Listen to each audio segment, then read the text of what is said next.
Hi, Cayce. I'm so excited to be with you. Can you talk a little bit about what it is that you do as an entrepreneur? And if you could just maybe explain what it's like to be not only an entrepreneur, but an entrepreneur who is emotionally intelligent. Well, first of all, thank you. I love that you acknowledged me. You're so good at that for my emotional intelligence. So I do a lot of things. Being an entrepreneur is one of those things. I'm not a full-time entrepreneur, but I started when I was in college. I had an online nutrition business that was my first ever introduction to the world of entrepreneurship. For some reason, when I was young, I always saw people that were entrepreneurs or owned businesses, and I wanted to be one of those people because that's what I viewed as success. And then later on is when I learned about all the freedoms and things that come along with being an entrepreneur, but I also learned about all of the risk that is involved and all of the uncertainty. And so for me, entrepreneurship has just been hustle, a grind, make a difference, make money, things like that, but also being able to have freedom and flexibility.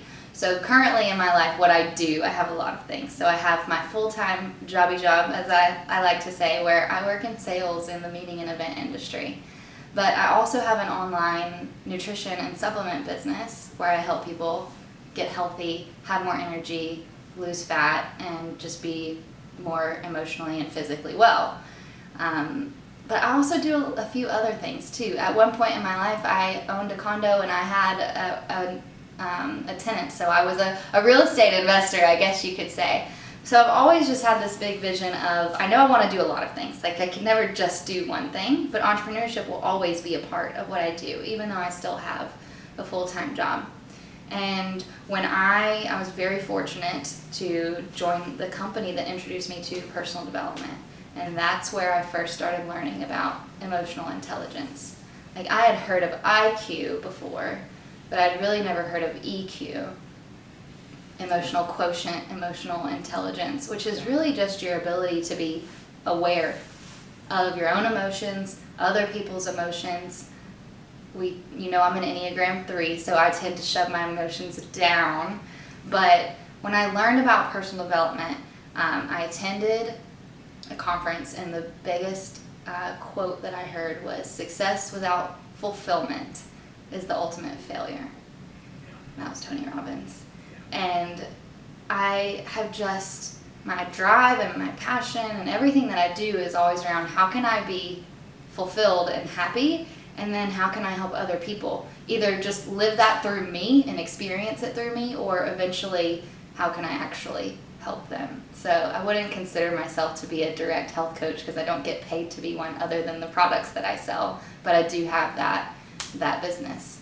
So that is what I do and why I'm passionate about, emotional intelligence.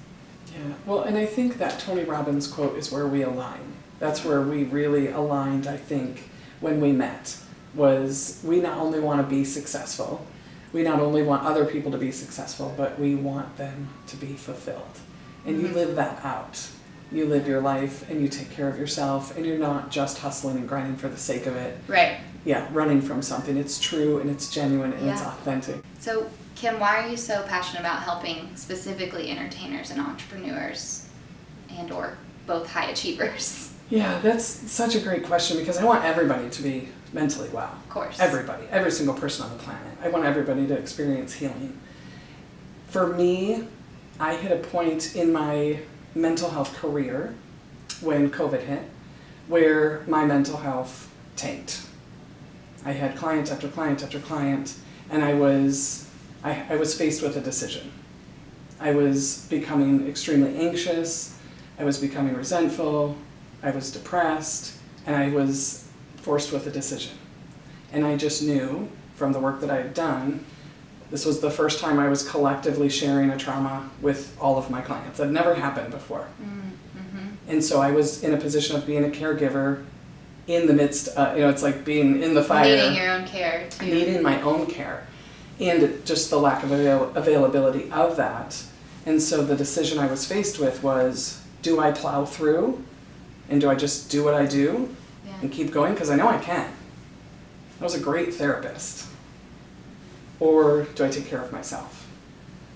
Because at that point, did you feel like it wasn't genuine? Or It still was, but you were suffering because of it? I was suffering because I was not putting myself first. Mm-hmm. I looked out and saw the masses and all my clients and all the people that needed care and dove in full force, which is kind of what I've always done. It's part of my personality. Mm-hmm. But I was suffering. And so I realized I had to make a choice. And what I noticed is that some of my clientele, some of my clients, were finding new things to do. And they were using their resiliency, some which I had taught them. And they were starting new businesses. They were teaching themselves new talents, new, musical instruments and whatnot. And that felt right to me. And so I had to realize I have to fight for myself. And I have to do what's true for me. And I have to take care of myself. And I don't have anything authentic to give until I am at my absolute best. And so I started climbing a hill, literally. The gym wasn't open. Climbing a hill, taking care of my nutrition, my body, drinking more water, doing all the basics, and getting back to my own body, my own health, my own dreams, and my own goals. And I just realized, I want to coach. I want to coach people who are up above the baseline of everyday functioning, who are high achievers, but don't know how to take care of themselves, maybe emotionally or mentally. Mm-hmm. And want to help them achieve those goals even further, because that's what I was doing. It's like, I want to take care of myself so I can do even more. Mm-hmm. Because when we heal, we have a more profound impact. And that's how you found or decided to get into that niche of entertainers and entrepreneurs, is because those are the ones who you felt the similar connection to. Yeah, because I'd already been working with some people in a more therapeutic tradition, but I really was more of a coach because they were doing the work. They would, do the exercise, take it, and go and achieve it. And that felt good. And that felt good. Because you love seeing people win. And that's how I work. My coach gave me an exercise once. You and I talked about this recently. And she said, list all the traits of your ideal client. And it was, hardworking, ethical, loyal, full of integrity, dreams, wants to make the world a better place, wants to use their adversity to help other people. And, when I got done, she's like, you just described yourself. I was like, oh, yeah, that's who I want to work with. Because we're aligned. Mm-hmm. So, one of the other really profound reasons that I'm so passionate about entertainers and entrepreneurs is when my son was little, he wanted to be an actor, and I was scared to death. And I fought it for 4 years. I knew there was something, I knew there was a little spark there, but I didn't want to accept it. And I was terrified. I was terrified of the industry. I was terrified that he was going to be taken advantage of, exploited, abused. It was like worst case scenario thinking for sure. And over the years, him being in the industry, having very positive experiences as, he was a kid, so that's not all that uncommon now, meeting a lot of people, making a lot of friends, and also understanding and learning even more about the toxicity of the entertainment industry specifically, I realized that all this time I've been being prepared. What I was fighting when my son was little. I literally little, have chills. Yeah. Yeah, and that really has been in the last probably 9 months. I was like, it had nothing to do with my son. That was preparation for my passion today, because my biggest goal in life, the biggest thing if I could accomplish before the end of my days, is to have a profound and positive impact on the entertainment industry so that we never lose another celebrity by suicide. You're going to make me cry. I got my makeup done, Yeah. interview, and here we are. You're going to make me cry. But I totally see that, because my belief is that our life is just all about bringing the puzzle pieces together. Like single thing that happens is a puzzle piece of our life, and we don't actually see the puzzle until it could be years, and literally you just saw your puzzle coming together. So I love that. And I spent so many years afraid, trying to keep my son safe, when really it was about my heart being prepared to be able to hold that space for other people. Yeah, that's super special. Yeah. Okay, So I know that you personally have struggled with your own mental wellness and have experienced some trauma in your life. Do you want to talk about that and how it's led you to where you are today? Sure. I think we need to normalize the conversation about trauma and mental health and mental wellness. So I grew up a poor kid at the end of a country road in a trailer, and I have experienced pretty much all of the big T traumas that you could think of. And statistically, I shouldn't be here. But here I am, thriving with a beautiful family and beautiful friends, and I get to help other people heal. I learned a lot in school for being a social worker and a therapist, but how I'm able to help other clients heal is through my own healing journey. When I learned to fight for myself, when I learned to return to myself, when I learned that I have an essence, that I have a purpose, that I have dreams, and that there's nothing out of reach. And if a poor kid from the country like me can do it, anybody can do it. And where I think it gets tricky is that space of high achievers, where we're running from that trailer, right? We're running from the adversity, we're running from the trauma. And actually when we stop and we have healing and we get the care that we need, we get to enjoy that success. And when we have healing, when we have something that changes our lives, we just want to give it away. Yeah. Because we see what's possible. When did you learn that your trauma was actually trauma and like that it was affecting you from living a more full and happy life? Because Yeah. I feel like there's different versions of trauma.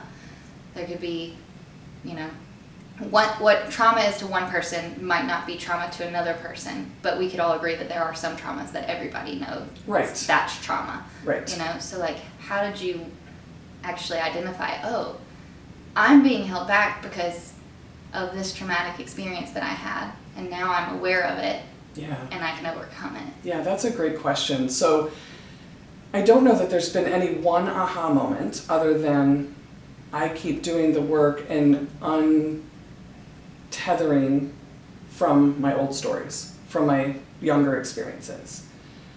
I had, like I said, grown up, I grew up around alcoholism. There was a lot of abuse, divorce, and even more that I won't go into now.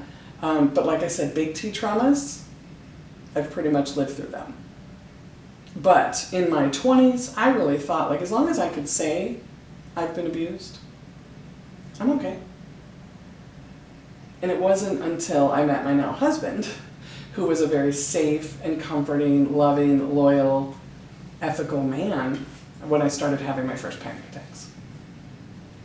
And so I had to learn that there was trauma in my body that was pushing away goodness. Physically. Absolutely. And so, and I think, you know, an even simpler explanation of how do we know if we have trauma, how, you know, what one person calls trauma, what they don't, it's really just paying attention to what's in your body. So I would have angry outbursts, I would have panic attacks, and I thought there was something wrong with me. I was mentally ill. I couldn't control myself. And really it was my nervous system that was hijacked from previous experiences. And once I learned to receive care from, I had a great therapist, I had a great coach, and I have a great husband. And once I learned to receive the care from all of them, that helped me learn how to calm my nervous system, I could just put language to, oh, my younger self thinks that I'm in danger. And I'm not. And I know what to do to remind myself or to ask for help in ways to know that I'm safe. What does it feel like when you are aware of your nervous system? Like, what does that mean when you realize that something is wrong in your nervous system and how you can regulate it? Well, I'll be honest, it doesn't ever feel good. It's not like, oh yay, my nervous system is hijacked again. But it does feel empowering because I have language now. Mm-hmm. It's far more, I think of the years that I wasted not knowing when I was dysregulated and it was coming out sideways and I was skeptical and anxious and distrusting and even aggressive. Mm-hmm. And so now I know when I'm like, oh, okay, I need care. Okay, first I have to breathe. Okay. First, I have to center myself. And I know how to check my systems. Is it in my head? Is it in my heart? Is it in my gut? And then that leads me to what I need. Do I need connection? Do I need to feel safe? Do I need to speak up? Do I need to find my voice? Mm-hmm. And so integrative coaching and using the Enneagram helps with a lot of that. But just knowing like, oh, I just need care. Stop everything. I have to reset and get back to my center before I can do anything else. Now, that's powerful. I look back at a lot of years of being dysregulated and not having a word for it other than feeling shame for acting out. Because you're being reactive Yeah. to your dysregulated That's nervous all it is. system. That's all it is. Yeah.